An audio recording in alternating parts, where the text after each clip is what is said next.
Bismillahirrahmanirrahim. Assalamualaikum warahmatullahi wabarakatuh. Waalaikumsalam warahmatullahi Wabarakatuh. Yang kami hormati Ibu Suwarsi Suminto, SSI, MSI, CNLP selaku narasumber pada sore hari ini. Yang kami hormati Ibu Tri Rahayu, SPD MPC, selaku Kepala TKIT kami dan yang kami hormati seluruh orang tua wali murid TKIT Insan Karanganyar yang saat ini melalui TKIT Insan Kamil Karanganyar.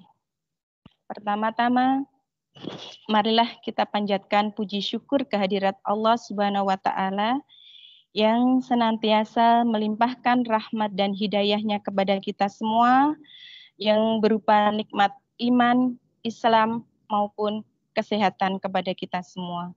Sehingga pada sore hari ini kita dapat bersama-sama melaksanakan kajian parenting dengan tema mengungkap masalah dan solusi pengasuhan di masa pandemi. Sholawat serta salam, marilah kita haturkan kepada junjungan kita, Nabi besar Muhammad Sallallahu Alaihi Wasallam, dan semoga kelak syafaatnya akan sampai kepada kita semua. Amin. Bapak Ibu yang kami hormati, sebelum acara seminar kita mulai, perkenankanlah kami bacakan susunan acara sebagai berikut. Yang pertama, pembukaan. Yang kedua, tasmi' Quran. Selanjutnya, sambutan Kepala TKIT Insan Kamil Karanganyar. Yang keempat, inti kajian. Dan yang terakhir, penutup. Bapak Ibu yang kami hormati, mari kita mulai acara kajian pada sore hari ini dengan bacaan basmalah bersama-sama. Bismillahirrahmanirrahim. Untuk acara selanjutnya yaitu tasmi' Quran. Monggo Bapak Ibu kami derek nih untuk membaca surat Al-Fatihah bersama-sama. Al-Fatihah. A'udzu billahi minasyaitonir rajim. Bismillahirrahmanirrahim. Alhamdulillahirabbil alamin. Ar-Rahmanir-Rahim. Maliki yaumiddin. Iyyaka na'budu wa iyyaka nasta'in. Ihdinas siratal mustaqim. Siratal ladzina an'amta 'alaihim ghairil maghdubi 'alaihim waladdallin. Amin.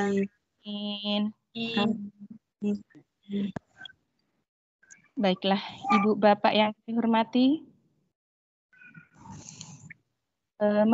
memasuki acara selanjutnya yaitu sambutan Kepala TKIT Insan Kamil Karanganyar kepada beliau Ibu Tri Rahayu SPD MPC, kami persilahkan.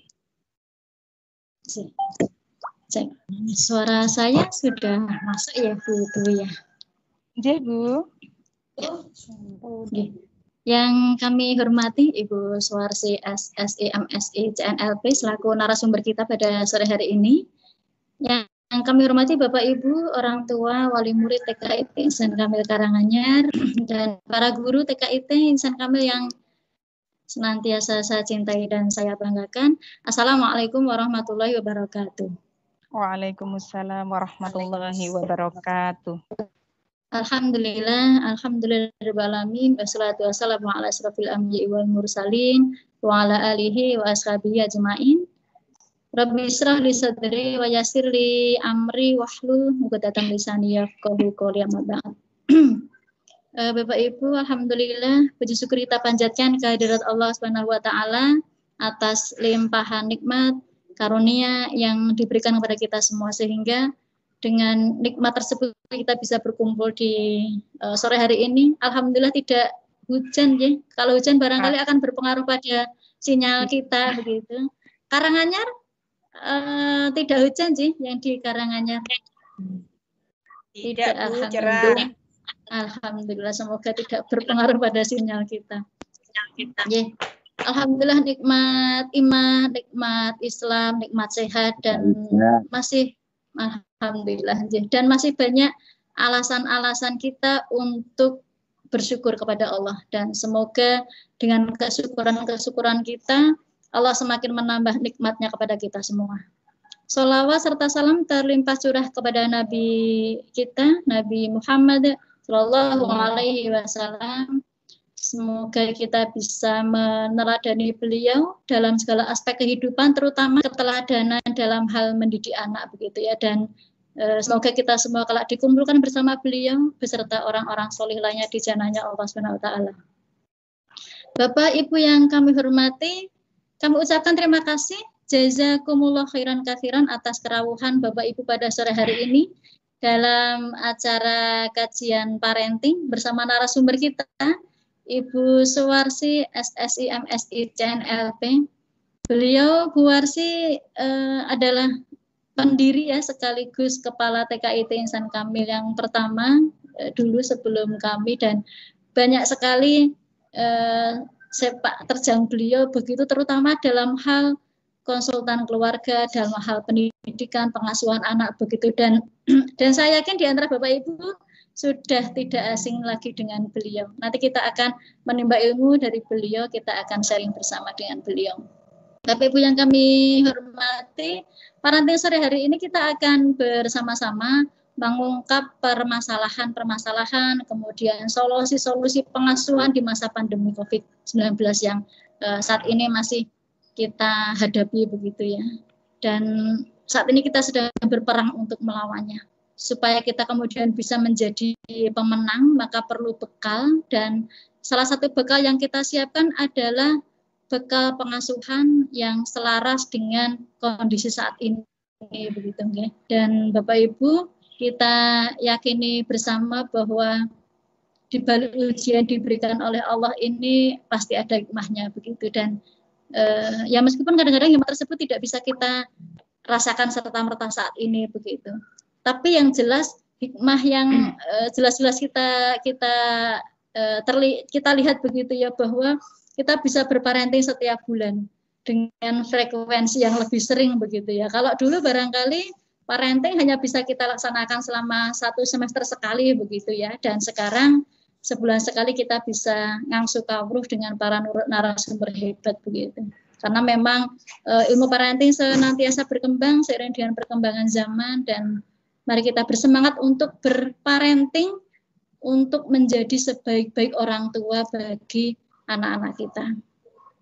Dan saya, kita semua begitu ya, sebagai orang tua, saya mengingatkan diri saya sendiri begitu, kemudian mengajak Bapak Ibu, mengajak Bu Guru semuanya untuk menjaga kesakinahan begitu ya, ketenangan di keluarga kita, terutama pada masa-masa pandemi ini begitu. Dengan mensyukuri yang kita miliki saat ini gitu, karena keluarga adalah nikmat. Kita syukuri sekecil apapun nikmat yang telah Allah berikan. Kebaikan-kebaikan anak kita, kebaikan-kebaikan suami atau istri kita syukuri dengan sembari memberikan apresiasi begitu ya, sebagai bagian dari syukur kita kepada Allah yang telah menghadirkan mereka untuk kita. Dan mengingatkan juga bahwa keluarga kita adalah amanah begitu, maka harus kita jaga. Kita ingat betul salah satu ayat Allah yang menyampaikan wa ahlikum naro begitu ya, jagalah dirimu dan keluargamu dari api neraka, dan barangkali itu menjadi salah satu tujuan dari kita berkeluarga. Dan Bapak Ibu, di anggota keluarga kita satu sama lain adalah ujian begitu. Orang tua diuji dengan anak-anak begitu ya. Apalagi masa pandemi ini yang anak-anak barangkali lebih susah diatur begitu, atau mungkin yang diajak mengerjakan tugas tidak segera begitu ya. Tetapi juga ternyata Ibu-ibu, Bapak-bapak, anak-anak juga memiliki ujiannya tersendiri begitu ya. Anak-anak dengan orang tuanya ya. Barangkali ada orang tua yang emosian atau marahan begitu, atau barangkali masih mempunyai inner child yang kadang-kadang keluar begitu ya, yang berpengaruh pada perilaku anak. Istri diuji dengan suami, suami diuji dengan istri begitu. Maka satu sama lainnya adalah ujian begitu. Maka harus ada sabar di situ, harus ada ikatan begitu. Dan ikatan yang paling kuat adalah ikatan doa. Kita tahu betul begitu ya, di antaranya adalah doa yang sering kita lafalkan, yang sering dilafalkan oleh para ibadur rahman begitu, yang kemudian tersurat juga di surat Al-Furqan ayat 74. Waladzina yaquluna rabbana hab lana min azwajina wa dzurriyyatina qurrata a'yun waj'alna lil muttaqina imama begitu ya. Dan kita yakini itu menjadi pengikat kita mengharapkan bahwa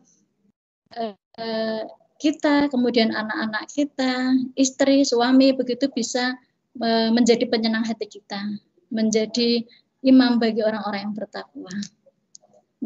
Dan akhirnya bersama-sama kita berpegang dengan tali agama Allah agar sampai ke surganya Allah, dan ya bersama-sama kita kembali ke jannah Allah bersama dengan keluarga yang kita cintai. Amin. Kiranya cukup sekian sambutan dari kami. Selamat menemukan solusi begitu ya, selamat menemukan solusi dari permasalahan yang kita hadapi di masa pandemi ini, terutama dalam hal pengasuhan bersama narasumber hebat kita di sore hari ini bersama dengan Bu Warsi. Harapannya nanti Bapak Ibu bisa mengikuti sampai selesai acara begitu. Mohon maaf atas kesalahan. Assalamualaikum warahmatullahi wabarakatuh. Waalaikumsalam warahmatullahi wabarakatuh. Terima kasih Ibu Tri. Bapak Ibu yang kami hormati, menginjak acara selanjutnya yaitu inti kajian parenting yang akan disampaikan oleh beliau Ibu Suwarsi Suminto SSI MSI CNLP.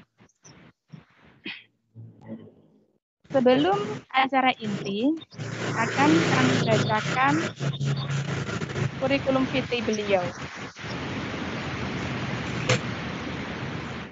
Nama Suwarsi Suminto SSI MSI CNLP.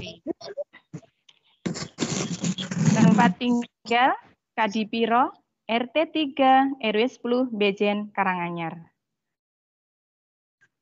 CP 087 836 957 211. Pendidikan S1 MIPA Matematika UNS, S2 Psikologi Pendidikan UMS. Pekerjaan, wah banyak sekali ini pekerjaan beliau. Kepala HRD Yayasan Insan Mandiri Karanganyar, Konsultan Psikologi Anak TKIT dan SMP IT Insan Kamil Karanganyar, Konselor Keluarga Perempuan dan Anak, Fasilitator Parenting BKKBN Jawa Tengah, Pembicara Seminar dan Parenting Pendidikan, Psikologikal Motivator, Tokoh Inspiratif Pendidikan JSIT Jawa Tengah, Founder Biro Psikologi Cahaya Insan. Untuk pengalaman organisasi, Ketua 1 DOW Kabupaten Karanganyar periode 2015 sampai 2020. Dan sekarang beliau menjabat sebagai penasehat GOW Kabupaten Karanganyar. Ketua KPC Kabupaten Kabupaten Karanganyar periode 2006 sampai sekarang. Jaringan dan Informasi KP2A Kabupaten Karanganyar periode 2009 sampai 2019 sampai 2019 di Kabupaten Karanganyar. Tim KI Mutu GSIT Jawa Tengah tahun 2005 sampai 2010. Tim Gugus Tugas Kabupaten Layak Anak Karanganyar 2018.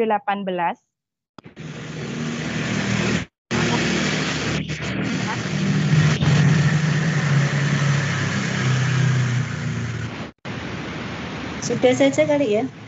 Ini sudah selesai. Demikian kurikulum vitae Ibu Suwarsi.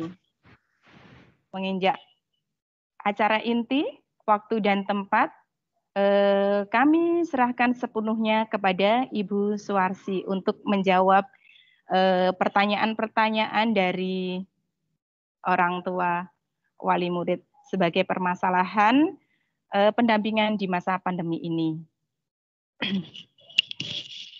Baik. Monggo Ibu Suwarsi. Kita dulu ya sebentar. Baik. Bismillahirrahmanirrahim. Assalamualaikum warahmatullahi wabarakatuh.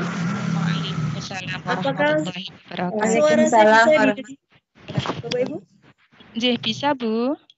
Bisa ya, cukup jelas ya? Cukup jelas. Baik. Alhamdulillah. Alhamdulillahirabbil alamin. Innal hamdalillahi nahmaduhu wa nasta'inuhu wa nastaghfiruh wa na'udzu billahi min shururi anfusina wa min sayyiati a'malina. May yahdihillahu fala mudhillalah wa may yudlil fala hadiyalah. Asyhadu an la ilaha illallah wahdahu la syarikalah wa asyhadu anna Muhammadan abduhu wa rasuluhu la nabiyya ba'da. Qalaulahu fil kitabil karim. A'udzu billahi minasyaitonir rajim. Bismillahirrahmanirrahim. Ya ayyuhalladzina amanu taqullaha haqqa tuqatih wa la tamutunna illa wa antum muslimun. Shadaqallahul adzim. Yang sama-sama kita hormati Ibu Tri Rahayu SPD MSI selaku Kepala TKIT Insan Kamil Karanganyar beserta seluruh jajarannya ya, para guru, mungkin ada karyawan yang ikut. Kemudian yang saya muliakan dan saya banggakan seluruh orang tua wali dari TKIT ya ini ya. TKIT apa TKIT ini? TKIT Insan Kamil Karanganyar. Alhamdulillah wa syukurillah wa nikmatillah pada sore hari ini kita diberi kesempatan oleh Allah Subhanahu wa taala untuk bisa bertemu, untuk bisa bersua. Mudah-mudahan Bapak Ibu semua dalam kondisi sehat ya Bapak Ibu ya. Dalam kondisi sehat, dalam kondisi bahagia, dalam kondisi penuh keberkahan. Bapak Ibu sekalian, salawat dan salam semoga senantiasa tercurah pada junjungan kita Rasulullah Sallallahu Alaihi Wasallam, keluarga, para sahabat dan orang-orang yang senantiasa istiqomah berjuang di jalannya, dan mudah-mudahan kita semua termasuk bagian dari orang-orang tersebut. Sekalian, ini ada anak-anak ya? Ada? Anaknya nggak ikutin? Ada bayinya itu. Aminah Ratnawati. Baik. Bapak Ibu, sebelum kita mulai untuk mencoba menjawab itu ya beberapa kesalahan pada masa daring, dan sedikit saya sampaikan tentang kita saat ini Bapak Ibu sekalian, bahwa Allah sedang menguji kita ya. Tadi Bu Tri juga sudah menyampaikan tentang ujian-ujian yang diberikan oleh Allah kepada kita.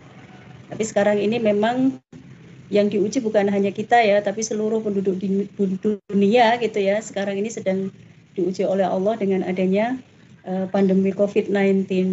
Jadi mau tidak mau, suka atau tidak suka, kita harus hadapi itu bersama gitu ya. Nah Bapak Ibu, tentu kemudian pandemi ini berdampak pada semua aspek gitu ya. Baik dari aspek kesehatan, dari aspek politik, dari aspek ekonomi gitu ya. Kemudian dari aspek kesehatan, ya dari aspek pendidikan maksud saya, dari aspek pendidikan gitu ya. Termasuk kita yang sekarang ini gitu ya. Kesulitan-kesulitan, kendala-kendala gitu ya. Karena pada akhirnya pembelajaran harus dilakukan secara daring, kita tidak bisa luring ya, tidak bisa tatap muka langsung. Ini dialami oleh hampir seluruh orang tua, hampir seluruh sekolah di seluruh dunia gitu ya, bukan hanya di Indonesia saja gitu ya, tapi juga di seluruh masyarakat dunia yang sekarang ini memang sedang terkena pandemi COVID. Karena bagaimanapun dari berbagai pertimbangan ya kita mempertimbangkan bahwa jiwa itu lebih penting gitu ya, sehingga kemudian melindungi jiwa itu lebih penting gitu ya, sehingga kemudian diputuskan ya, pemerintah juga memutuskan untuk kemudian kita belajar jarak jauh atau kita juga belajar secara daring. Jadi kalau kemudian Bapak Ibu merasa sangat berat gitu ya, sangat susah gitu ya, mungkin juga stres gitu ya, itu Bapak Ibu tidak sendiri gitu ya.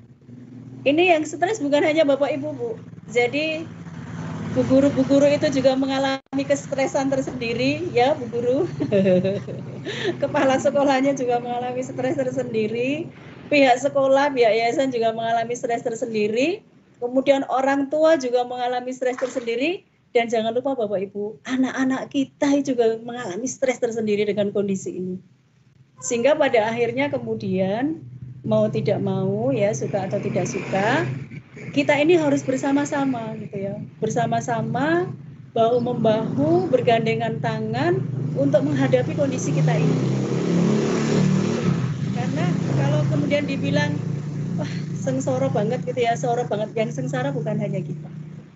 Kita berharap ujian ini, di balik ujian ini tentu insya Allah banyak hikmah gitu ya, banyak hikmah. Dan sebenarnya Bapak Ibu sekalian, sebenarnya kalau kemudian dirunut gitu ya, kemudian kita bicara tentang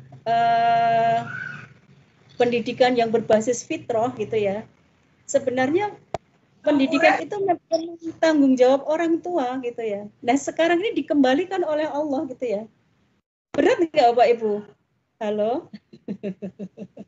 Yang dulunya mungkin Bapak Ibu semua ya, wes anaknya di sekolah wes gitu ya, pagi diantar sekolah gitu ya, nanti siang atau sore dijemput. Sekarang tidak bisa begitu gitu ya. Bapak Ibu harus betul-betul intens mendampingi. Bapak Ibu sekarang jadi tambah pinter-pinter J, Bapak Ibu J. Iya Bapak Ibu ya. Sekarang jadi bu guru di rumah ya, jadi pak guru di rumah, dan ternyata kemudian kita bisa rasakan oh ternyata mendidik itu luar biasa begitu ya. Tapi ala kulli hal Bapak Ibu sekalian, akan banyak hikmah, akan banyak pahala gitu ya yang diberikan oleh Allah kepada kita gitu ya. Jadi apapun yang kita lakukan untuk anak-anak kita, seluruh jerih payah kita, jadi kan ada sekian banyak kelelahan yang dicintai oleh Allah, dan salah satu kelelahan yang dicintai oleh Allah adalah kelelahan orang tua dalam mendidik putra-putrinya. Jadi kita berharap pahala dari situ gitu ya, meskipun ya berat ya Bu, susah ya Bu ya. Nah itu barangkali Bapak Ibu sekalian, intinya ini menjadi ladang pahala bagi kita semua Bapak Ibu sekalian, untuk bagaimana kemudian ini adalah saatnya bagi orang tua untuk kemudian membangun bonding dengan putra-putrinya di rumah, membangun kelekatan emosi dengan putra-putrinya di rumah, gitu ya, membangun cinta, memberikan kasih sayang pada putra-putrinya di rumah, tapi jangan sampai sebaliknya gitu ya. Saya ini juga beberapa kali kan kita webinar ya terkait dengan daring ini gitu ya. Jadi orang tua yang disampaikan hampir semuanya sama ya, merasa stres dengan mendampingi putra-putrinya. Terutama memang PAUD Bapak Ibu. Terutama memang anak-anak PAUD gitu ya. Kita bisa bayangkan bagaimana sih anak PAUD kemudian diajar gurunya lewat daring gitu ya, tanpa didampingi itu nggak bisa gitu ya. Dan mereka itu kan fitrahnya ya mereka bermain, mereka berlari-lari gitu kan, mereka bergerak gitu ya, suruh duduk gitu ya, terus kemudian suruh nggarap tugas, ya itu sesuatu yang bagi mereka itu tidak mudah gitu ya. Maka kita juga kemudian harus memahami tentang perkembangan dari anak-anak di usia tersebut gitu ya. Ini saya mohon maaf ya, saya di teras soalnya gitu ya. Kalau ada yang lewat. Nah, baik Bapak Ibu sekalian, karena waktu sudah hampir 4:30, pertanyaan-pertanyaan yang masuk aja ya kita coba untuk dijawab gitu ya. Itu ya Bu Guru ya. Halo? Bu. Ya. Pertanyaannya akan di-share screen sama Bu Ati. Monggo silakan. Nanti saya akan coba jawab. Nanti Bu Guru, Bu Kepala Sekolah, kalau kemudian perlu menambahi juga boleh. Bu, saya tambahi begini gitu, monggo ya, silakan ya. Bapak Ibu orang tua juga boleh. Nanti Bu, saya tambahi begini boleh, silakan gitu ya. Kita sharing aja di sini gitu.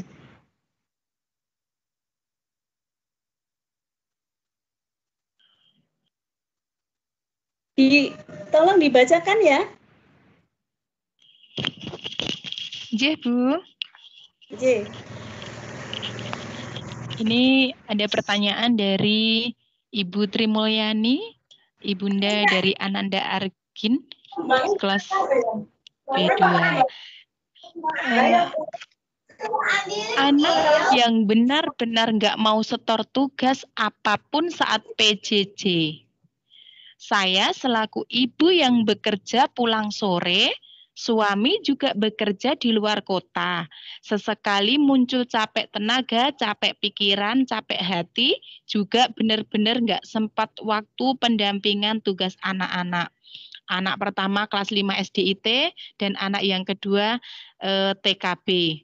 Upaya agar tidak stres menjalankan peran ini. Begitu untuk pertanyaannya. Lalu, bagaimana menyelaraskan mood anak untuk menyelesaikan tugas-tugas PJJ, juga mood ibu untuk mendampingi anak-anak PJJ.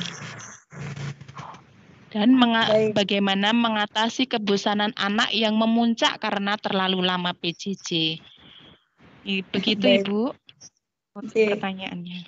Iya, baik ya. Ini pertanyaannya bagus sekali ya, dan kelihatannya ini mewakili ya. Mewakili dari pertanyaan para orang tua yang kebetulan bekerja. Bisa lah nggak diperbesar ya, Dek? Oke, jadi Ibu, yang saya bisa merasakan gitu ya, bisa berempati dengan yang Ibu alami gitu ya. Jadi di satu sisi Ibu bekerja gitu ya, berangkat pagi, kemudian pulang sore. Di sisi lain kemudian suami sedang bekerja di luar kota. Ibu juga putranya ada yang kelas 5 SD, itu juga butuh pendampingan. Kemudian yang putra berikutnya juga anak TK, B gitu ya, dan itu butuh pendampingan. Saya rasa memang ini sesuatu yang tidak mudah gitu ya bagi Ibu. Tapi menurut saya ya, yang pertama harus dilakukan adalah yang pertama menerima keadaan Ibu, menerima kondisi. Keadaannya bagaimana? Yang pertama memang kondisinya Ibu memang wanita bekerja, maksudnya wanita karir gitu ya. Kemudian suami memang tidak bisa membantu Ibu di rumah untuk mendampingi putra-putrinya belajar. Ini satu hal dulu gitu ya, dan ini harus diterima dulu, kondisi ini harus diterima gitu ya. Jadi ini bagian dari jalan hidup Ibu ya, bismillah gitu ya, mudah-mudahan apapun yang kemudian Ibu alami akan dibalas oleh Allah dengan balasan yang jauh lebih baik. Itu yang pertama. Nah, kesadaran ini menjadi penting gitu ya, penerimaan ini menjadi penting gitu. Tidak perlu kemudian penak liane ya orang kerja dan seterusnya, penak liane ya suaminya di rumah dan seterusnya bisa bantu. Nah, ini satu hal yang harus kita terima dulu yang pertama. Yang kedua Ibu, anak-anak usia TK ya, jadi anak usia usia dini lah ya, usia 0 sampai kemudian 6 tahun, 0 sampai 7 tahun, itu memang dari sisi emosi itu memang labil ya. Jadi kalau kemudian Ibu sampaikan terkait dengan mood ya, terkait dengan moody tadi gitu ya, maka sebenarnya memang bagaimana sih untuk kemudian menjaga mood baik anak gitu ya. Menjaga mood baik anak itu memang dengan cara mengkondisikan ya sejak awal gitu ya, mengkondisikan bagaimana kemudian anak ini memang moodnya baik gitu ya, tidak emosi. Jadi kita itu harus mengenali anak-anak kita, apa yang membuat anak kita suka, apa yang membuat anak kita tidak suka, apa yang membuat anak kita marah gitu ya, apa yang membuat anak kita kemudian menjadi nyaman dan seterusnya. Orang tua harus punya keterampilan untuk itu, Ibu. Jadi dari sisi emosi gitu ya, orang tua harus mengenali sisi emosional anak itu. Itu sehingga kemudian, kemudian berarti biar kemudian anak saya nanti mau belajar, moodnya baik, itu memang sejak awal harus dijaga agar memang mood anak itu baik gitu ya. Agar kemudian anak itu senang, agar kemudian memang anak itu bahagia. Ini tidak mudah gitu ya. Kenapa tidak mudah? Tidak mudah terutama bagi ibu-ibu yang bekerja. Ya Bu ya, ibu bekerja itu kan ya bisa jadi ibu sendiri ribet dengan pekerjaannya gitu ya. Mengkondisikan anaknya kapan dan seterusnya gitu ya. Memang kalau kemudian ibu bekerja, kemudian suami ibu itu di luar kota, ibu butuh orang lain untuk membantu ibu mengkondisikan mood anak ini. Tapi memang pusatnya tetap di ibu, ya misalnya malam hari gitu ya, malam hari menjelang tidur itu gitu ya, kita bisa temani anak tidur gitu ya, sambil dilus-lus kepalanya gitu kan, sambil dilus-lus badannya, sambil dipeluk, kemudian didoakan, kemudian sampaikan atau puji anak terkait dengan kebaikan-kebaikan dia pada hari itu. Bapak Ibu sekalian, dalam positive parenting, ya positive parenting itu adalah bagaimana cara orang tua itu mengasuh putra-putrinya itu dari melihat sisi positifnya. Kita ini kan seringkali lebih banyak, mohon maaf ya, mungkin bukan ibu-ibu, bapak-ibu yang ada di TKIT ya, mungkin di luar sana ya. Banyak orang tua itu yang lebih sering mengeluhkan kekurangan anak-anaknya. Anak saya itu begini, anak saya itu begini. Tapi itu semua yang kurang, hal-hal yang kurang, hal-hal yang tidak baik di si anak. Tapi jarang kemudian orang tua itu melihat sisi-sisi baik dari anak itu, yang itu sebenarnya jadi modal untuk kita mengasuh anak kita. Jadi mulai sekarang memang kita harus mulai, Bapak Ibu sekalian, untuk melihat anak kita itu dari sisi baiknya dulu. Anak kita yang bisa jadi penyayang, anak kita yang bisa jadi rajin gitu ya, anak kita yang bisa jadi mau bantu ibunya, mau bantu bapaknya, dan seterusnya dan seterusnya. Bikin list sebanyak-banyaknya tentang hal-hal yang positif yang terkait dengan anak kita. Itu nanti akan merubah mindset kita, Bapak Ibu sekalian. Mindset kita dalam mengasuh anak kita. Jadi setiap orang itu diciptakan oleh Allah dengan potensi kebaikan dan potensi keburukan. Orang diciptakan oleh Allah dengan kelebihan dan kelemahan. Nah, kita fokus pada kelebihan-kelebihan anak kita itu. Itu kita sampaikan. Coba sampaikan tentang kelebihan anak-anak kita itu pada anak kita, dijaharkan, Bu, Mas, Mbak, Mama, Ibu, Umi, bangga loh punya anak seperti kamu. Kamu itu sudah baik, begini. Tapi baiknya itu di ini ya. Jangan hanya baik, tapi baiknya itu didefinisikan. Baiknya itu apa?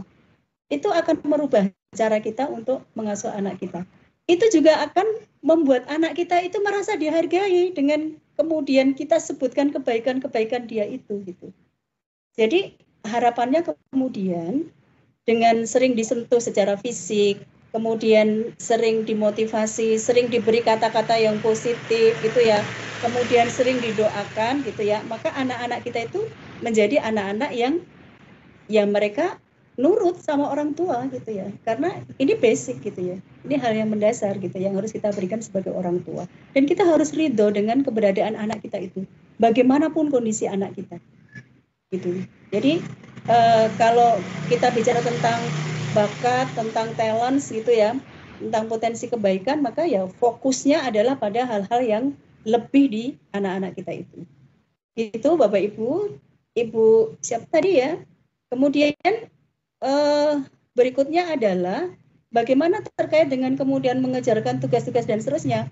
Jadi Bu, anak-anak usia TK itu ketika kemudian mereka sedang asik mengerjakan sesuatu, kita tidak bisa serta-merta menyuruh mereka mengerjakan sesuatu yang lain dalam waktu yang singkat gitu. Jadi kita harus berikan waktu. Itu ya, misalnya terkait dengan mengerjakan tugas. Dia sedang bermain misalnya ya. Kita sampaikan aja pada anak untuk Mas, ini ada tugas dari sekolah misalnya ya. Harus buat video ini misalnya. Kamu harus lompat-lompat nanti di video. Kamu nanti ibu rekam atau bapak rekam 5 menit lagi ya atau 10 menit lagi ya gitu ya. Meskipun mereka nggak tahu konsep 10 menit kapan, 5 menit kapan, tapi ada jeda. Ada jeda waktu begitu ya, sehingga dia bisa otaknya itu kemudian mempersiapkan diri, oh ya aku habis ini aku melakukan itu, tapi tidak serta-merta oh saya ingin mandi sekarang misalnya, oh sekarang ngerjakan tugas sekarang, nggak bisa. Kalau dia sedang melakukan aktivitas tertentu, dia butuh waktu untuk kemudian berpindah pada aktivitas yang lain. Begitu ya, barangkali ya Ibu ya. Ada yang belum terjawab? Pertanyaannya banyak tadi ya kelihatannya ya. Apa yang belum terjawab apa Ibu? Halo Mbak moderator, sudah terjawab? Mengatasi kebosanan anak yang memuncak karena terlalu lama PJJ, Bu. Ya, jadi ini memang tantangan tersendiri ya Bapak Ibu sekalian ya. Jangankan anak gitu ya, orang dewasa saja gitu ya, bosen gitu ya, di rumah, di lockdown dan seterusnya, nggak boleh kemana-mana gitu ya. Tapi ini satu hal yang kemudian memang mau tidak mau memang harus kita lakukan. Jadi mengatasi kebosanan itu ya dengan variasi kegiatan Bapak Ibu. Ya, dengan variasi kegiatan. Kemudian jadi diusahakan dalam hari itu ada sesuatu yang baru. Jadi anak itu kan sifatnya dinamis gitu ya. Kadang-kadang kan gini ya, kalian nggak boleh nih main HP terus nih, main game terus nggak boleh. Tapi kita nggak berikan alternatif kegiatan yang lain untuk anak kita itu gitu loh. Itu kadang-kadang kelemahan orang tua di situ. Kalau kemudian kita kemudian ingin anak kita tidak bosan, ya berarti kita butuh variasi kegiatan. Misalnya kalau dia anak perempuan misalnya ya, kalau dia anak perempuan, Mbak besok kita masak bareng ya Mbak, bikin roti bakar bareng ya Mbak, gitu ya. Itu anak akan senang ya, atau bikin aktivitas yang lain. Karena sekarang ini karena mereka itu belajarnya di rumah, bermain dan belajarnya di rumah, jadi sebenarnya semua yang ada di rumah itu bisa jadi sumber belajar bagi anak. Ibu ketika masak, libatkan aja anaknya ketika masak gitu ya. Termasuk kemudian ketika dia misalnya anak laki-laki ya. Nah, ini kalau anak laki-laki itu peran bapak menjadi penting gitu ya. Misalnya setiap weekendan itu ya, hari Sabtu kayak gini ya, sore 15 menit atau setengah 30 menit misalnya, ajak anak sepak bola. Ajak anak main bola. Atau ajak anak berolahraga. Ajak anak jalan-jalan. Itu Bapak sambil berolahraga, sambil jalan-jalan, akan banyak hal, banyak nilai yang kita bisa berikan pada anak-anak kita gitu. Dan itu nanti akan dia ingat sepanjang usia mereka. Oh dulu pernah ada COVID waktu aku usia. Jadi kalau anak-anak normal, usia B ya, usia kelas B itu nanti dia memorinya sudah bisa merekam itu sampai kemudian dia tua itu dia masih bisa ingat. Dulu waktu ada pandemi gitu ya, ada COVID, ada corona gitu ya, Bapak itu kalau Sabtu sore ngajak aku sepak bola, ngajak aku jalan-jalan gitu ya. Ibu itu ngajak aku masak atau ngajak aku bermain apa dan seterusnya. Dan begitu. Jadi variasi itu kemudian dibutuhkan. Memang pada akhirnya Bapak Ibu harus meluangkan waktu. Itu mau tidak mau itu yang harus dilakukan gitu ya. Jadi memang harus ditata sedemikian rupa gitu ya, Bapak Ibu sekalian. Itu barangkali yang bisa saya sampaikan, Bapak Ibu. Untuk pertanyaan yang pertama, mudah-mudahan membantu menjawab, mudah-mudahan ya. Berikutnya. Terima kasih Bu Warsi.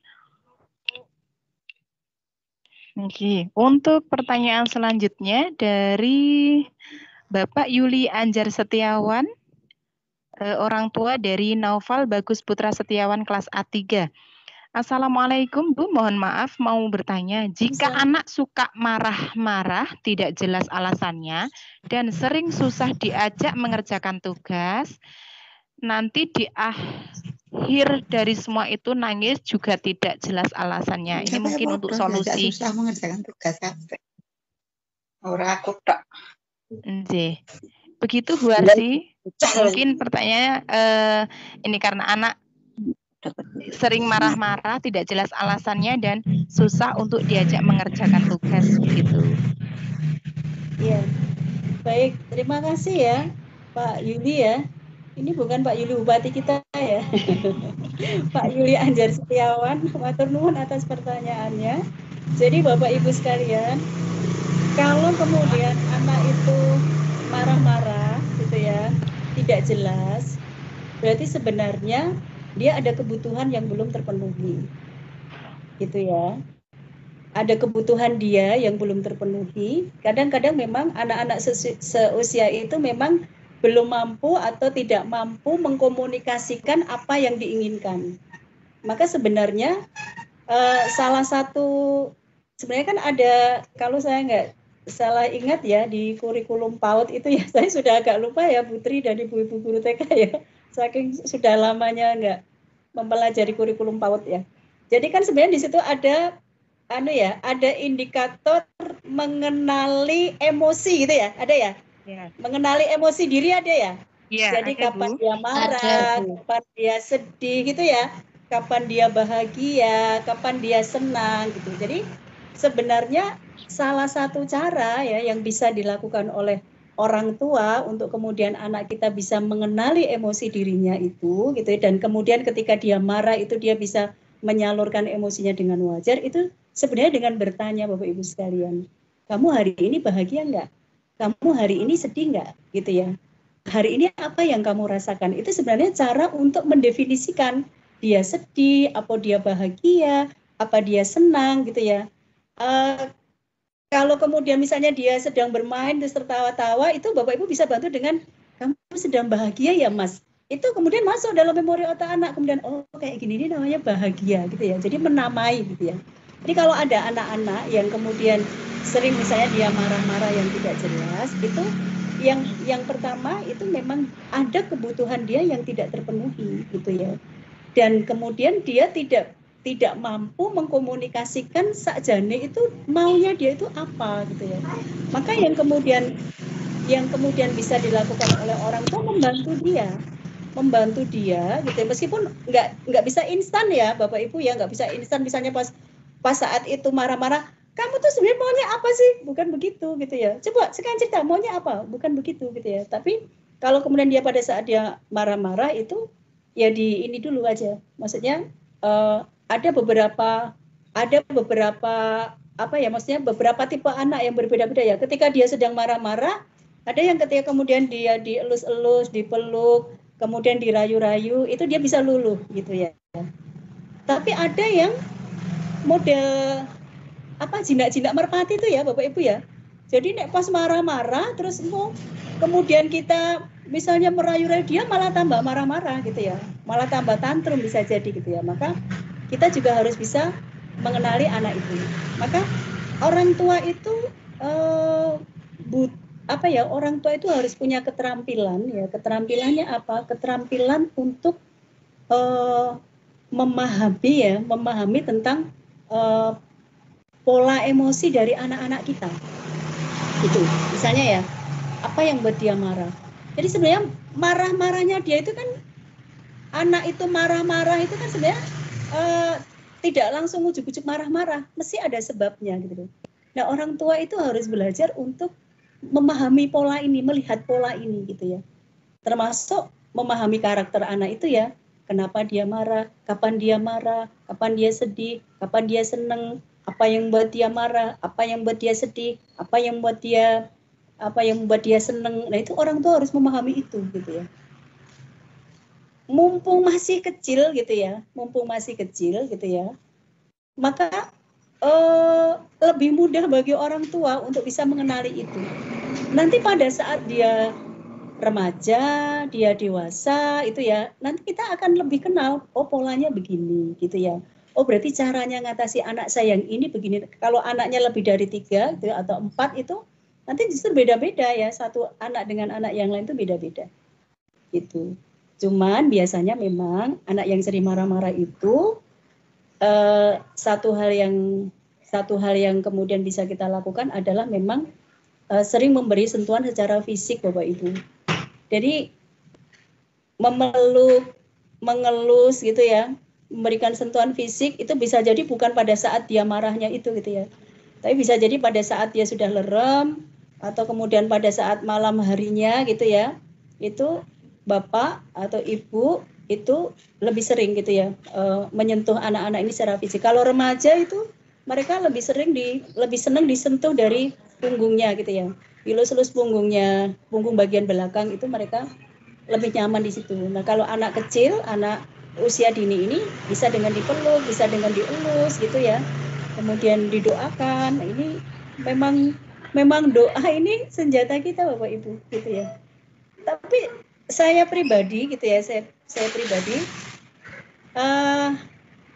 kalau anak itu masih usia dini gitu ya, anak usia dini ini memang ketika kemudian ada sesuatu gitu ya, itu relatif jauh lebih mudah untuk kemudian diluruskan daripada ketika dia sudah dewasa, dia sudah besar, dia sudah remaja gitu. Saya banyak tangani kasus-kasus anak-anak remaja gitu ya, yang mereka salah pergaulan gitu ya, kemudian ya mereka mengalami kenakalan-kenakalan remaja. Nah itu jauh lebih sulit dibanding dengan ketika penanganannya itu pada masa anak-anak usia dini. Jadi kan kalau mungkin saya sering banget ya Bapak Ibu sekalian, sering banget sampaikan tentang klasifikasi dari pola pengasuhan menurut Ali bin Abi Thalib gitu ya. Jadi beliau sampaikan 7 tahun pertama itu, 7 tahun kedua dan 7 tahun ketiga. 7 tahun yang pertama itu perlakukan anak-anakmu itu dengan penuh cinta dan kasih sayang gitu ya. Di tempat yang lain disampaikan perlakukan anak-anakmu sebagai seorang raja. Seorang raja itu maksudnya apa? Ya dilayani penuh cinta, penuh kasih sayang, dipenuhi seluruh kebutuhannya loh ya, bukan keinginannya loh ya, kebutuhannya itu. Kemudian 7 tahun yang kedua mereka perlakukan anak-anakmu seperti tawanan perang. Apa maksudnya? Mulai dibiasakan dengan disiplin dan tanggung jawab. Jadi kalau sudah mulai 7 tahun kedua, usia 7 tahun, mulai masuk SD itu anak-anak sudah mulai harus dibiasakan dengan disiplin dan tanggung jawab. Dan 7 tahun yang ketiga, maka perlakukan anak-anakmu sebagai sahabat, seperti seorang sahabat gitu ya. Ajak dia bermusyawarah gitu ya, ajak dia bercengkrama, ajak dia berdiskusi. Itu ketika 7 tahun yang ketiga, ketika mereka remaja. Bapak Ibu sekalian, tapi perkembangan ini sifatnya simultan. Simultan itu maksudnya apa? Simultan itu Bapak Ibu jangan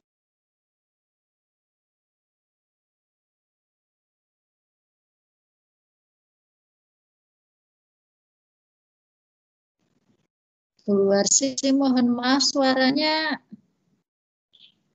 kehenti ya. Coba di speakernya coba diaktifkan lagi Bu.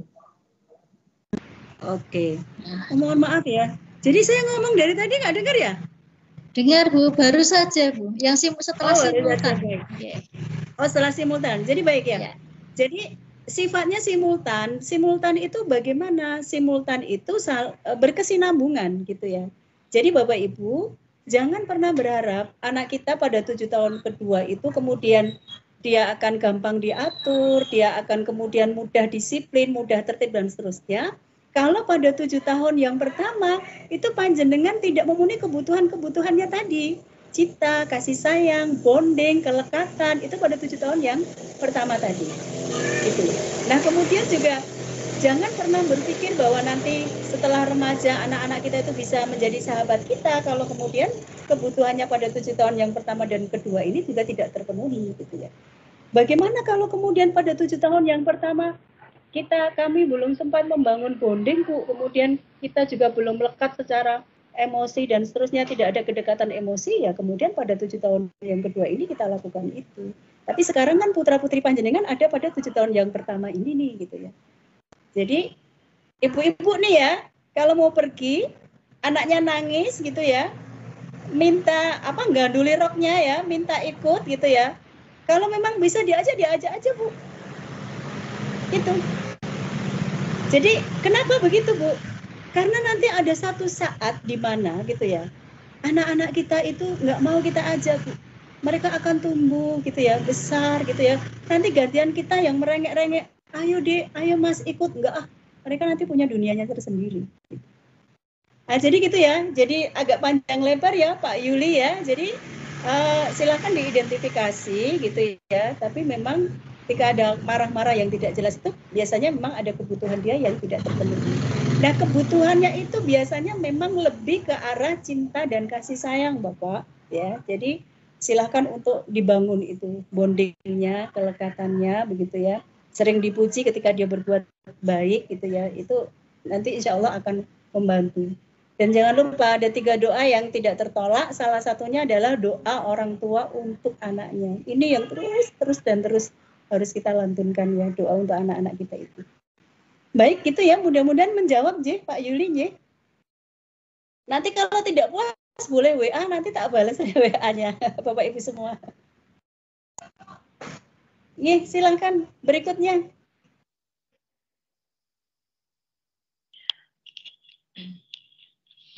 Ini dari Ibu Niken Amboro. Ibunda dari Ananda Alfiana Marsa kelas B2. Assalamualaikum Ibu, saya ingin bertanya bagaimana caranya menumbuhkan konsentrasi anak saat belajar, khususnya untuk pelajaran hafalan surat Quran. Kemudian bagaimana cara memotivasi agar semangat belajar tanpa harus orang tua marah-marah terlebih dahulu baru diperhatikan anak. Mohon arahannya. Terima kasih. Terima kasih Bu Niken ya atas pertanyaannya. Jadi bagaimana cara menumbuhkan konsentrasi pada anak, terutama terkait dengan ketika anak harus menghafal. Bapak Ibu sekalian, ya kan hafalan ya, hafalan Quran kan ya maksudnya ya. Iya. Iya. Bapak Ibu, hafalan Quran itu adalah rizki yang diberikan oleh Allah pada kita, pada anak-anak kita, gitu ya. Jadi seseorang itu dia mampu menghafal Quran itu karena rahmat Allah Subhanahu wa taala. Jadi yang pertama harus kita lakukan memang kemudian ya kita berdoa pada Allah minta kemudahan agar kita dan juga anak-anak kita. Saya kadang-kadang berpikir gini Bu, kita ini kan sering ya nuntut anak-anak kita menghafal gitu ya. Tapi anak-anak kita nggak pernah nuntut kita menghafal tuh. Ya Bu, Pak. Pernah nggak anak kita nuntut kita menghafal? Ibu dong hafalin dulu, baru aku. Nah biasanya Bapak Ibu, biasanya kalau kemudian orang tuanya hafal, itu putra-putrinya lebih mudah untuk menghafal. Jadi kalau kita bicara tentang, ini bukan hanya semata-mata masalah konsentrasi ya ketika menghafal Quran itu ya Bu, ya, tapi ini juga terkait dengan rahmat, terkait dengan hidayah gitu ya, terkait juga dengan rizki gitu ya. Tapi insya Allah gitu ya, semua anak itu punya potensi ya, punya potensi diberi kemampuan oleh Allah, bahkan bukan semua anak ya, semua manusia diberi potensi, diberi kemampuan oleh Allah untuk menghafal Al-Quran. Begitu ya Bu. Nah, yang harus kita lakukan memang kemudian kita memang harus intens mendampingi. Saya anak saya 4 Ibu, yang nomor 1 itu SMA kelas 3 ini sudah mau kuliah, yang nomor 2 itu SMA kelas 1, kemudian SD kelas 6, kemudian SD kelas 3. Nah, selama ini kalau kemudian terkait dengan menghafal qadarullah kalau anak-anak saya kan pada di pondok gitu ya, lulusan pondok gitu ya, tapi yang nomor 4 ini yang masih SD itu, kalau kemudian menghafalnya itu saya dampingi dan saya juga sudah hafal, itu lebih cepat dianya menghafal. Apalagi memang ini anak TK Ibu gitu ya, anak TK, jadi kemudian memang harus dimotivasi dulu, diiming-imingi dulu gitu ya. Diiming-imingi apa? Ya diiming-imingi nanti kalau kamu belajar Al-Quran nanti Allah akan mencintai kamu, nanti kita di surga dikumpulkan oleh Allah dan seterusnya begitu. Itu dimotivasi dari sisi ruhnya dulu, ruhiyahnya dulu gitu ya. Kemudian memang kalau metode menghafal anak TK kan menirukan ya, karena dia nggak bisa baca sendiri ya, Bu Guru ya. Kalau di sekolah kan biasanya gitu ya, Bu Guru dulu gitu ya, terus kemudian anaknya baru menirukan. Jadi memang yang apa ya namanya ya, panca indera yang paling dominan untuk anak usia dini ketika menghafal itu memang pendengaran, Bapak Ibu sekalian gitu. Jadi jangan ya ini memang ya saya sendiri juga belum bisa sempurna melakukan gitu ya. Kadang-kadang juga tuntutan kita sebagai orang tua, ndang apal tuh ndang disetorke toh gitu ya.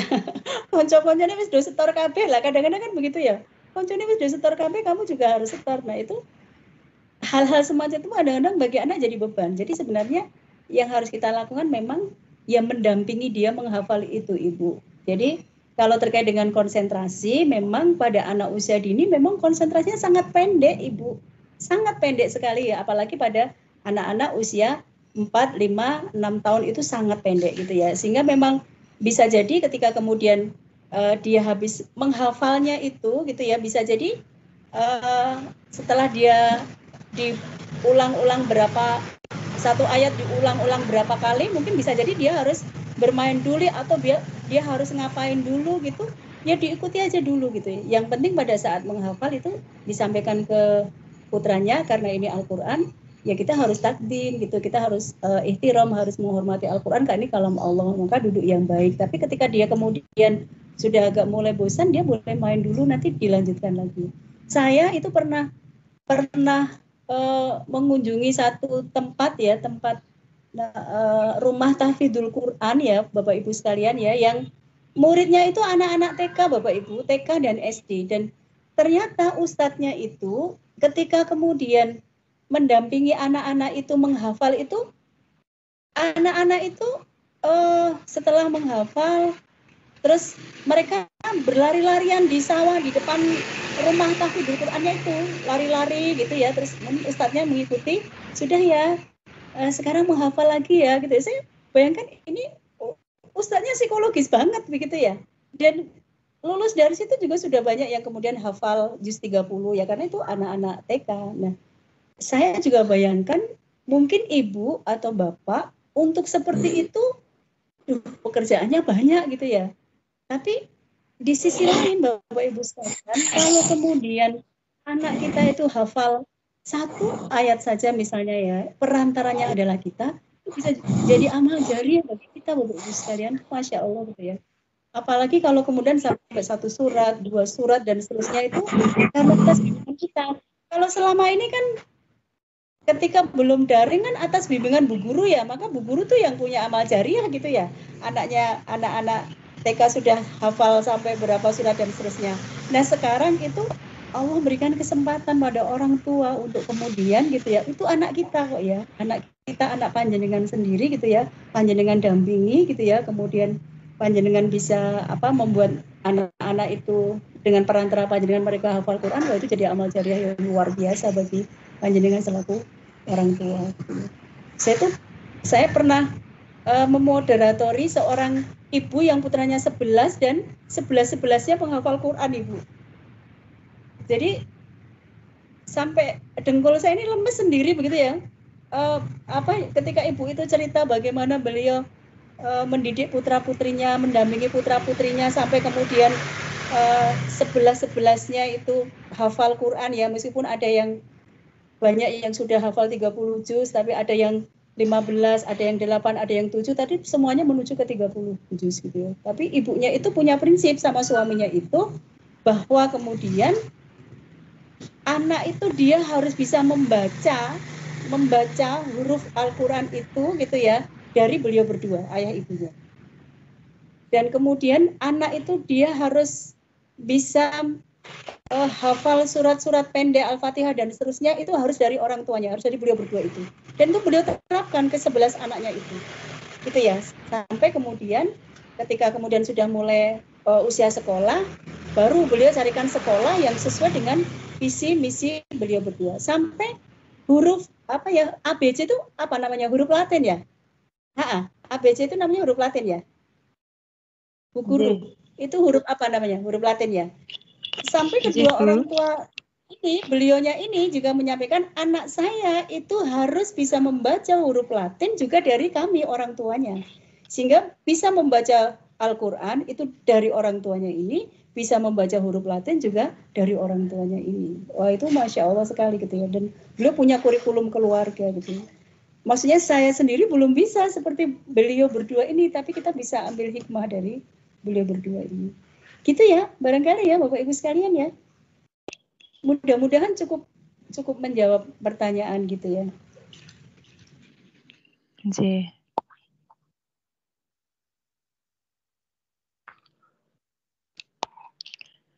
Ini dari Ibu Dina Puspitowati. Bagaimana supaya anak lebih semangat belajar daring di rumah? Karena selama sekolah daring, anak saya lebih merasa asik bermain dengan teman-temannya. Terima kasih. Ini sepertinya tadi sudah terjawab, Bu Warsi. Mungkin pertanyaan yang lain, Bu Ati. Dari Ibu Ngatini, orang tua dari Ananda Iqbal kelas B2. Kapan mulai masuk sekolah Bu Guru? Anak-anak sekolah online-nya sudah mulai bosan.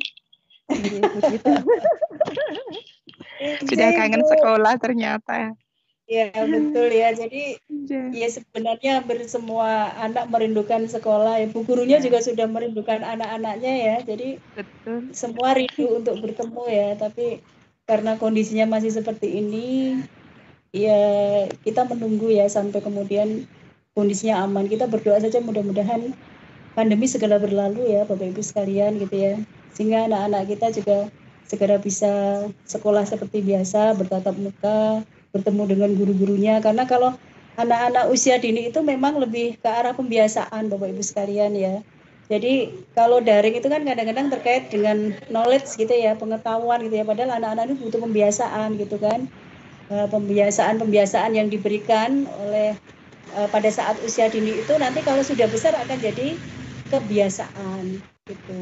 Maka Bapak Ibu memang harus membantu anaknya dengan pembiasaan kebaikan di rumah Bapak Ibu.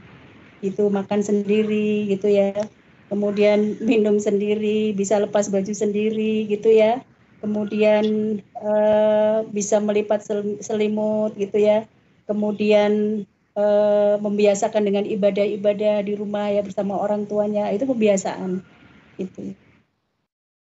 Ya kita bisa rasakan ya Bapak Bu guru ya.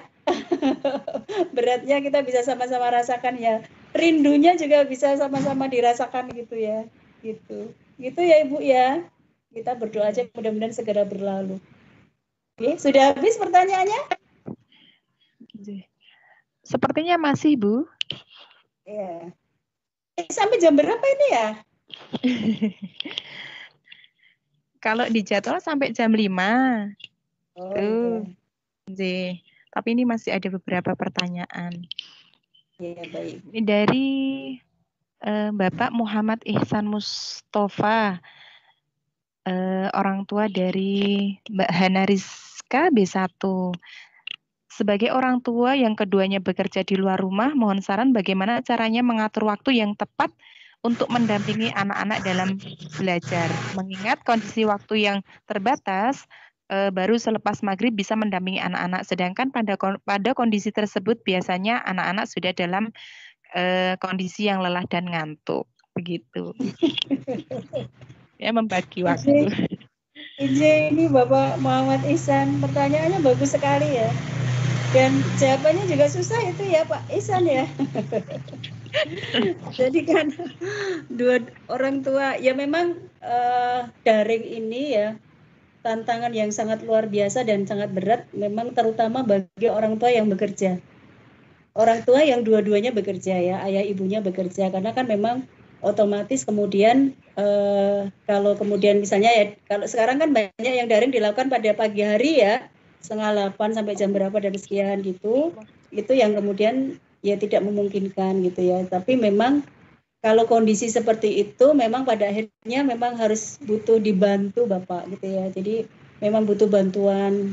Kalau bisa memang kerabat terdekat ya, apa tante atau siapa gitu ya, om dan siapa gitu yang bisa membantu itu selama orang tua bekerja gitu ya. Kemudian yang kemudian bisa diminimalisir ya, anak itu kan ya memang mereka aktif ya, apalagi anak usia dini ya, mereka aktif gitu ya, aktif dalam artian ya dia bermain, dia berlari, dia kesana kemari dan seterusnya. Dan memang pada saat sore hari itu anak-anak itu sudah capek ya, sudah lelah gitu ya. Nah yang kemudian ketika ada yang bisa bantu di rumah itu bisa ikut membantu memanage anak ini gitu ya, misalnya jam berapa sampai jam berapa dia boleh bermain, kemudian bermainnya yang tidak memang kemudian tidak terlalu physically gitu ya, tidak terlalu kemudian nanti membuat dia kecapean begitu. Terus diusahakan bisa tidur siang memang anak-anak itu ya, terutama yang kedua orang tuanya bekerja ya, diusahakan siang itu anak ini bisa tidur ya, bicaranya kemudian bisa tidur.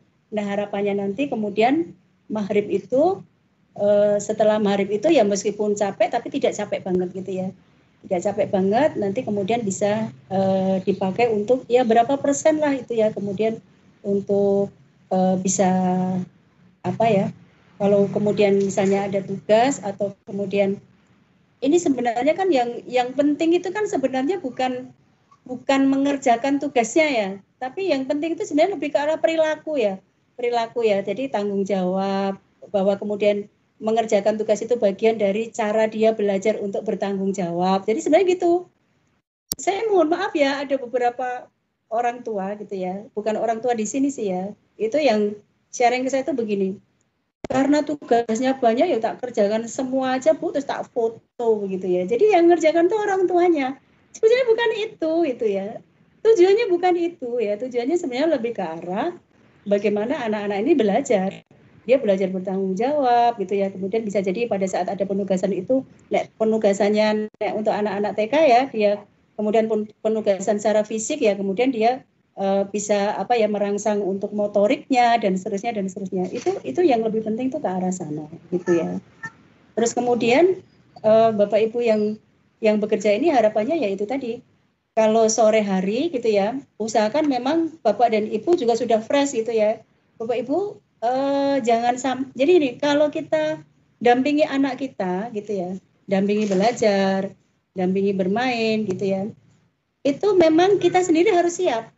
Orang tua itu harus siap untuk mendampingi, artinya jangan sampai orang tua itu capek banget, jangan sampai orang tua itu secara emosi itu kemudian dia dalam kondisi marah, jangan sampai kemudian orang itu dalam kondisi bosan dan seterusnya. Begitu juga dengan anaknya. Jadi memang diusahakan baik orang tua dan anak itu sama-sama fresh gitu ya, sama-sama senang. Bagaimana caranya dikondisikan gitu ya. Kadang-kadang orang tua kan pulang kerja kan tugasnya udah dikerjakan belum? Itu bagi anak itu pertanyaan yang apa ya, maksudnya ya pertanyaan yang sangat mungkin bukan membosankan ya, tapi pertanyaan yang mengandung tekanan gitu ya.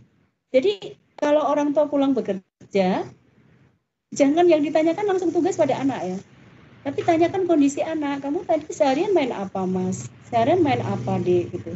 Kamu hari ini sedang hari ini sedih, apa bahagia, apa senang atau bagaimana Dek? Cerita Dek. Baru gitu ya, setelah anak kemudian terkondisi ya dia cerita dan seterusnya, baru. Kalau di sekolah hari ini tugasnya apa ya Mas? Sudah dikerjakan apa belum ya? Itu poin kesekian dulu gitu ya.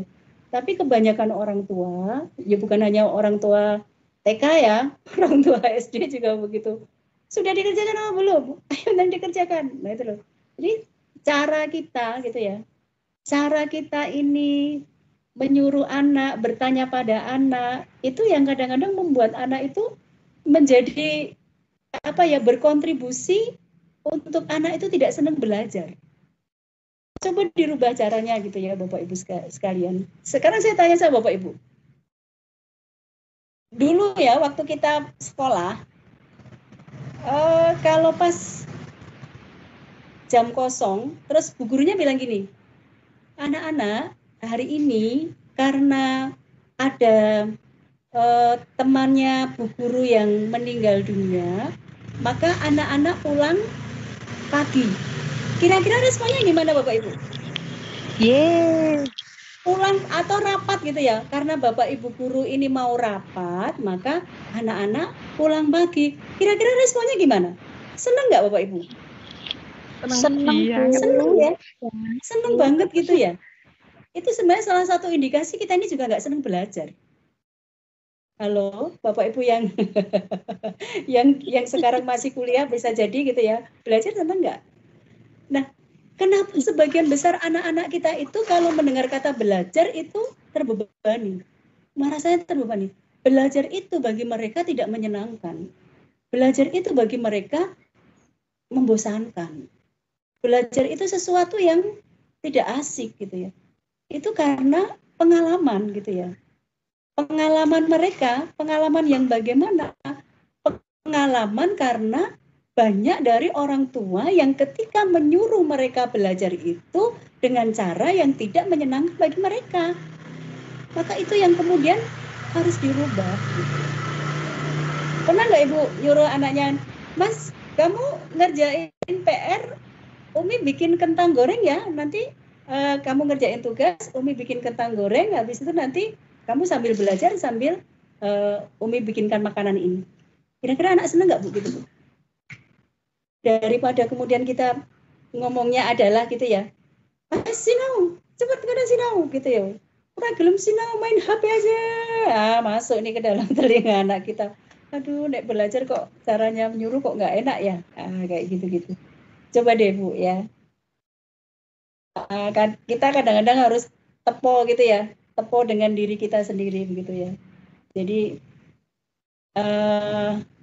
anak-anak ini kan masih panjang ya Bu ya. Masih panjang apa ya, masa depannya masih panjang. Masih banyak hal gitu ya. Mereka nanti TK, ya TK, SD gitu ya Bu ya, SMP, SMA gitu ya Bu, S1, S2 gitu ya, S3. Saya doakan putra-putriku semuanya nanti S3 semuanya ya. Expert di bidangnya masing-masing kelak gitu ya. Jadi bisa bayangkan betapa panjang mereka harus belajar gitu ya. Maka sebenarnya masalahnya bukan pada apa yang dipelajari gitu ya, tapi pada bagaimana bersikap gitu ya, atau bagaimana kemudian anak kita ini kemudian punya semangat yang baik untuk kemudian punya semangat berjuang gitu ya, kemudian bertanggung jawab dan seterusnya. Sebenarnya nilai-nilai seperti itu yang kemudian kita ingin anak kita tertanamkan hal-hal semacam itu gitu. Mereka bisa mengatasi masalahnya gitu ya. Mereka bisa menghadapi tantangan zaman kelak di zamannya kelak mereka. Nah, sekarang kan zaman kita ini Bu, kelak yang akan datang zaman mereka gitu ya. Nah, itu barangkali Bapak Ibu. Masih ada pertanyaan? Selesai? Masih Bu. Oh, masih ya? Iya.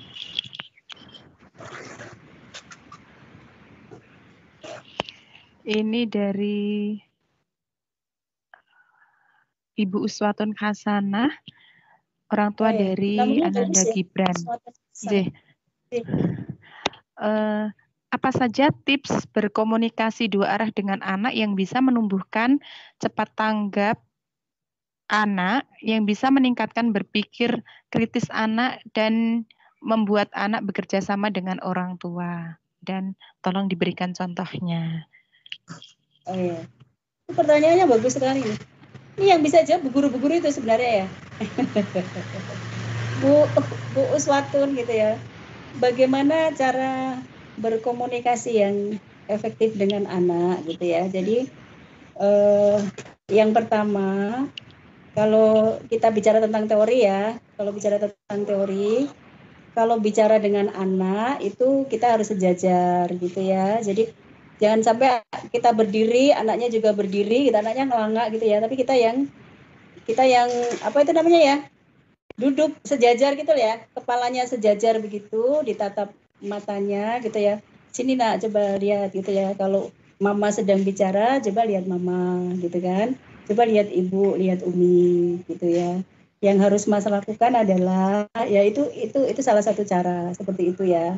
Terus kemudian juga dengan suara yang cukup bisa didengar oleh dia, Bu. Tidak perlu apa ya, tidak perlu keras-keras gitu ya. Tidak perlu keras-keras, tidak perlu dibentak-bentak gitu ya, nggak boleh Bu ya, bentak-bentak anak itu tidak boleh ya. Kita harus perlakukan anak kita itu dengan lembut gitu ya, dengan cinta, dengan kasih sayang gitu ya. Jadi bahasa apa ya, intonasi yang secukupnya itu membuat anak kita itu justru dia apa namanya ya Bu, lebih berkonsentrasi begitu ya, lebih memperhatikan gitu ya, daripada kita teriak-teriak gitu ya.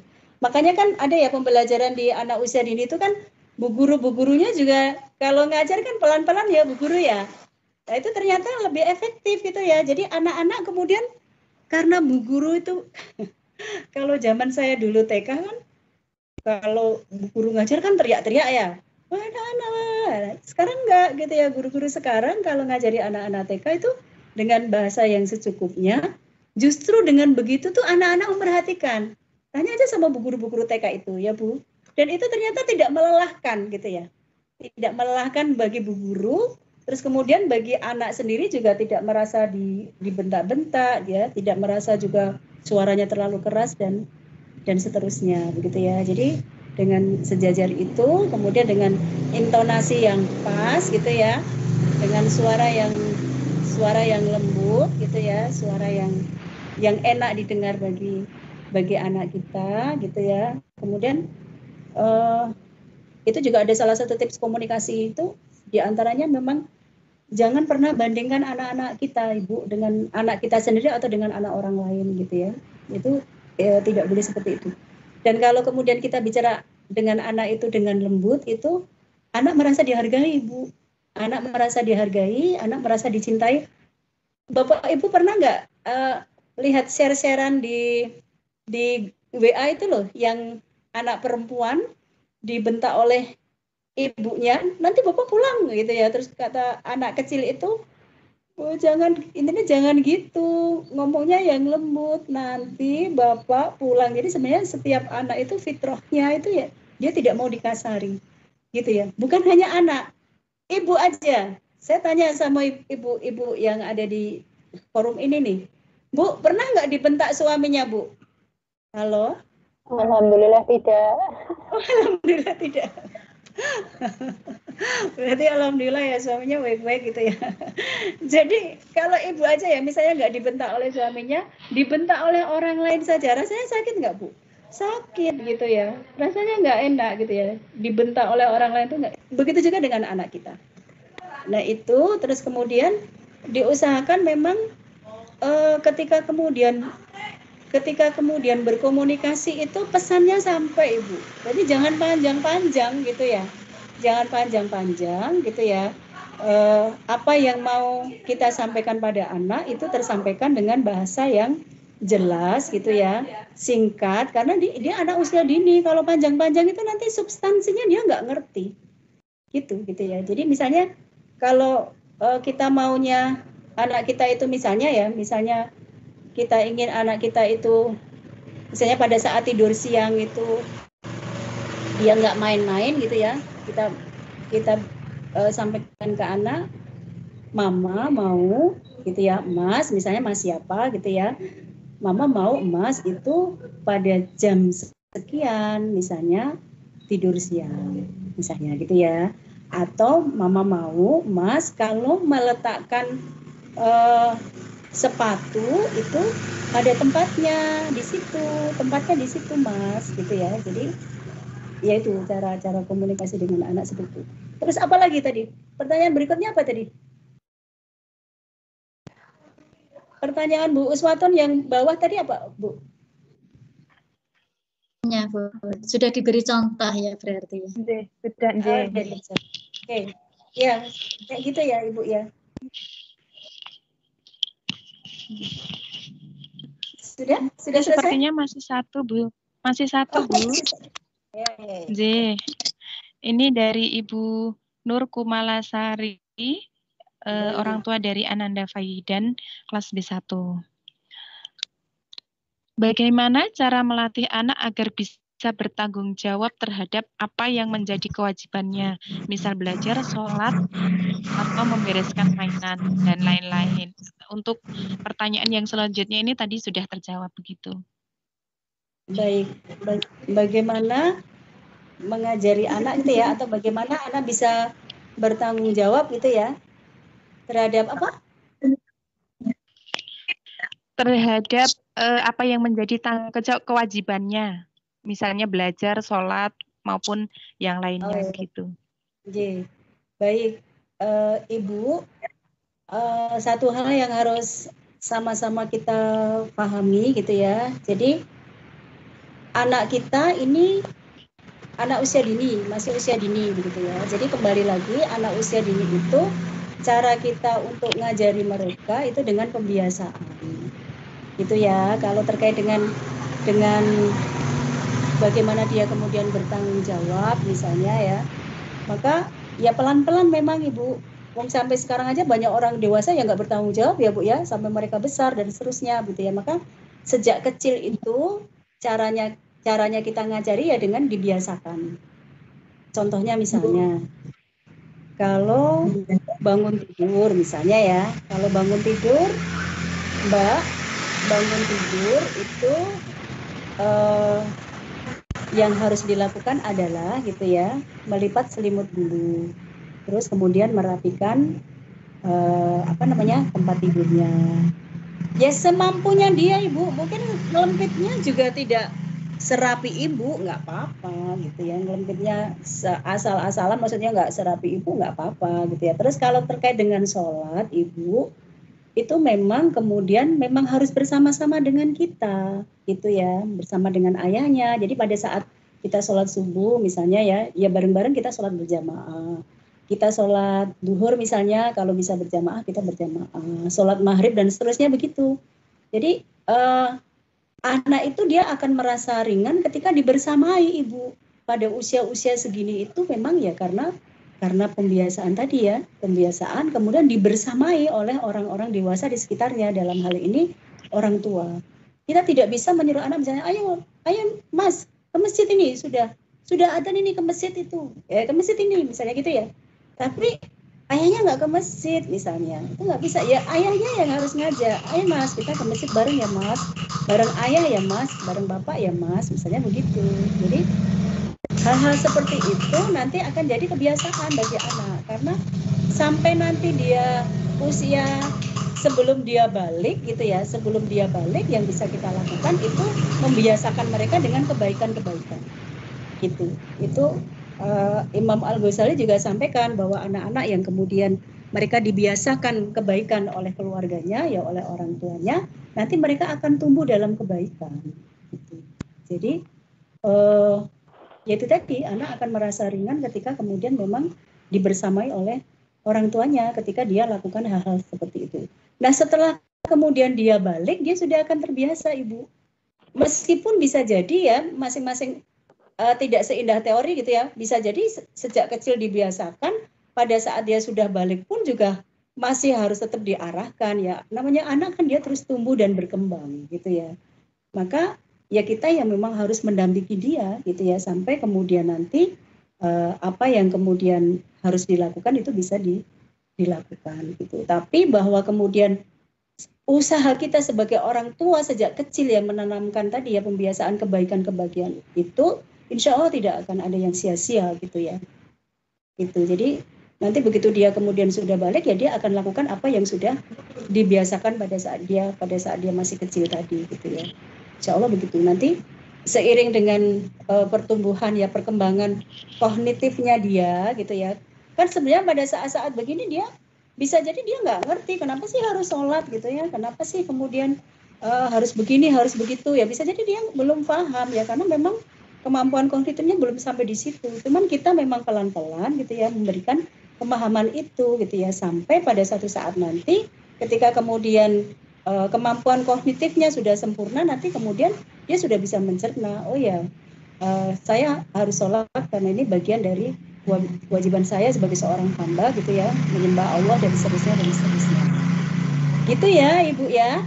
Mudah-mudahan cukup menjawab pertanyaan gitu ya. Atau kalau dari semua pertanyaan tadi misalnya ada Bapak dan Ibu yang belum puas, nanti boleh menghubungi saya lewat WA, boleh. Nanti insya Allah akan saya balas gitu. Itu Bu Guru, Bu Tri, Bapak Ibu, matur nuwun, mohon maaf banyak hal yang kurang berkenan. Saya juga orang tua yang sedang belajar juga untuk mendidik anak-anak saya. Kita berdoa kepada Allah, mudah-mudahan Allah berikan kekuatan kepada kita semua ya, untuk kemudian bisa mendampingi, mendidik anak-anak kita gitu ya. Suksesnya kita mendidik anak-anak kita itu ya, ketika nanti kita bisa membuat anak-anak kita ini masuk ke dalam surganya Allah gitu ya, menjadi hamba yang diridhoi oleh Allah Subhanahu wa taala. Itu Bapak Ibu sekalian, matur nuwun.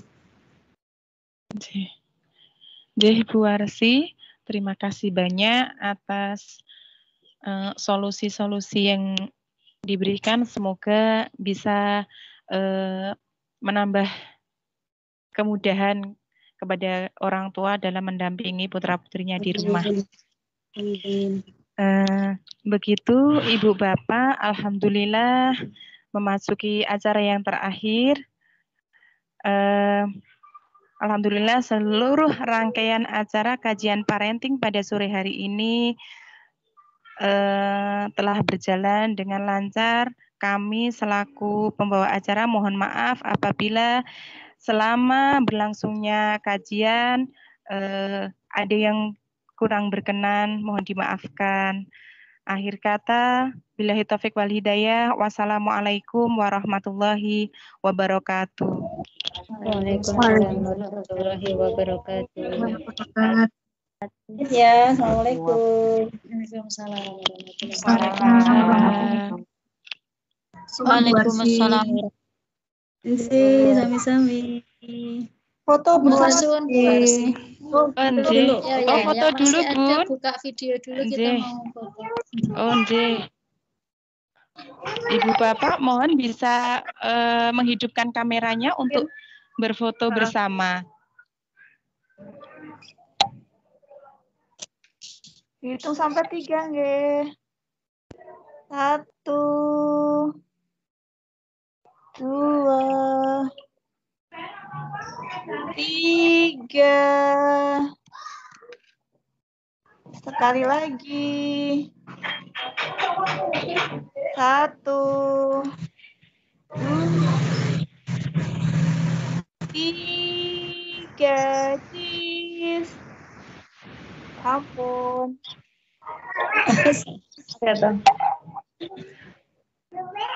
Matur nuwun Ibu. Matur suwun Bapak Ibu. Sami-sami Bu.